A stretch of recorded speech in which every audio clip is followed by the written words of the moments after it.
সংবিধান সংশোধনে কমিটি বিরোধী দলের কাছে চাওয়া হলো 5 নাম। দেশে কোরআনের আইন প্রতিষ্ঠার দাবি সংসদে তুললেন জামায়াতের এমপি। যুক্তরাষ্ট্রের সঙ্গে সেই চুক্তির বিষয়ে খোলাসা করলেন শফিকুল আলম। সর্বশেষে জানাবো, সংরক্ষিত নারী আসনের 49 জন বিনা প্রতিদ্বন্দ্বিতায় জয়ী। শিরোনাম শুনলেন, এবারে বিস্তারিত। সংবিধান সংশোধনে কমিটি বিরোধী দলের কাছে চাওয়া হলো 5 নাম। আইনমন্ত্রী মোহাম্মদ আসাদুজ্জামান বলেছেন, 17 সদস্য বিশিষ্ট সংবিধান সংশোধন সংক্রান্ত বিশেষ কমিটি গঠন করা হবে। এজন্য বিরোধী দল থেকে 5 জনের নাম চাওয়া হয়েছে। বুধবার ত্রয়োদশ জাতীয় সংসদের প্রথম অধিবেশনের 24তম কার্যদিবসে তিনি এসব কথা জানান। আইনমন্ত্রী জানান, 17 জনের মধ্যে 12 জন ট্রেজারি বেঞ্চ থেকে ঠিক করা হয়েছে, যার মধ্যে 5 জন অন্য দল ও স্বতন্ত্র থেকে। এ প্রস্তাবের বিষয়ে বিরোধী দল পরে জানাবে বলে জানিয়েছেন জামায়াতের আমির ও বিরোধী দলীয় নেতা ডাক্তার শফিকুর রহমান। এ নিয়ে তার ভাষ্য, তারা সংস্কৃতি চেয়েছেন, সংস্কার চেয়েছেন, কিন্তু এখানে হচ্ছে সংশোধন। এছাড়া এ বিষয়টি নিয়ে তাদের আলোচনার প্রয়োজন রয়েছে বলেও জানিয়েছেন। জবাবে আইনমন্ত্রী মোহাম্মদ আসাদুজ্জামান বলেন, আমরা জুলাই সনদ অনুযায়ী সংবিধান সংশোধনের পথে হাঁটতে চাই। দরকার হলে পরের অধিবেশন পর্যন্ত অপেক্ষা করা যাবে। দেশে কোরআনের আইন প্রতিষ্ঠার দাবি সংসদে তুললেন জামায়াতের এমপি। বাংলাদেশের মানুষের তৈরি করা আইনের কবর রচনা করে কোরআনের আইন প্রতিষ্ঠার দাবি জানিয়েছেন জামায়াত ইসলামীর নায়েবে আমির মোহাম্মদ মুজিবুর রহমান। বুধবার জাতীয় সংসদে রাষ্ট্রপতির ভাষণের ওপর আনা ধন্যবাদ প্রস্তাবের আলোচনায় এই দাবি তুলে ধরেন রাজশাহী 1 আসনের এই সংসদ সদস্য। স্পিকার হাফিজউদ্দিন আহমেদের সভাপতিত্বে অধিবেশনে মুজিবুর রহমান বলেন, আমরা আল্লাহর আইন চাই, আপনারা আল্লাহর আইনের বিরোধিতা করবেন না বলেছেন। অতএব আসুন বাংলাদেশে মানুষের আইনের কবর রচনা করে কোরআনের আইন প্রতিষ্ঠা করি।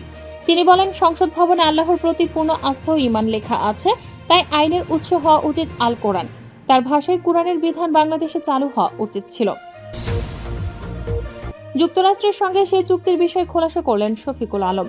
যুক্তরাষ্ট্রের সঙ্গে এগ্রিমেন্ট অন রেসিপ্রোকাল ট্রেড চুক্তি স্বাক্ষর করেছে বাংলাদেশ। এতে দেশীয় পণ্য রপ্তানির ক্ষেত্রে যুক্তরাষ্ট্রের আরোপিত পাল্টা শুল্ক হার 20 থেকে কমে 19% হয়েছে।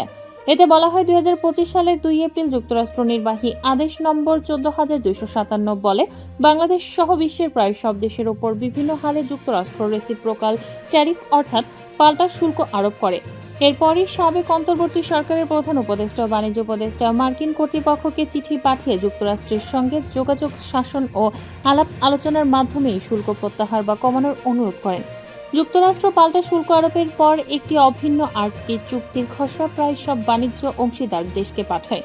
সেসব দেশ ওই চুক্তির উপর আলোচনায় অংশ নেয়। তাদের ওপর আরোপিত শুল্ক হার কমিয়ে 30 আগস্ট একটি রিভাইজড আরটি হার নির্ধারণ করে যুক্তরাষ্ট্র, যা বাংলাদেশের জন্য নির্ধারিত হয় 20%। সংরক্ষিত নারী আসনের 49 জন বিনা প্রতিদ্বন্দ্বিতায় জয়ী। ত্রয়োদশ জাতীয় সংসদের সংরক্ষিত নারী আসনে 50টি পদের মধ্যে 49টিতে বিজয়ীদের নাম চূড়ান্ত করে গেজেট প্রকাশের সিদ্ধান্ত নিয়েছে নির্বাচন কমিশন। বুধবার বিকালে রাজধানীর আগারগাঁও নির্বাচন ভবনে আয়োজিত এক ব্রিফিংয়ে রিটার্নিং কর্মকর্তা মোহাম্মদ মঈনুদ্দিন খান এ তথ্য জানান। তিনি বলেন, আগামীকাল এই 49 জন প্রার্থীর বিষয়ে আনুষ্ঠানিক গেজেট প্রকাশ করা হবে। বুধবার ছিল প্রার্থিতা প্রত্যাহারের শেষ দিন। তবে নির্ধারিত সময়ের মধ্যে কোনো প্রার্থী তাদের মনোনয়ন প্রত্যাহার না করে তাদের এখন বিনা প্রতিদ্বন্দ্বিতায় নির্বাচিত হওয়ার পথে রয়েছেন। চূড়ান্ত তালিকায় থাকা 49 জনের মধ্যে বিএনপি জোটের মনোনীত প্রার্থী রয়েছেন 36 জন।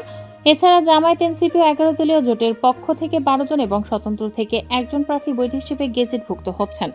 একটি আসনের প্রার্থীর বিষয়ে আইনি জটিলতা থাকায় আপাতত সেটির ফলাফল স্থগিত রাখা হয়েছে।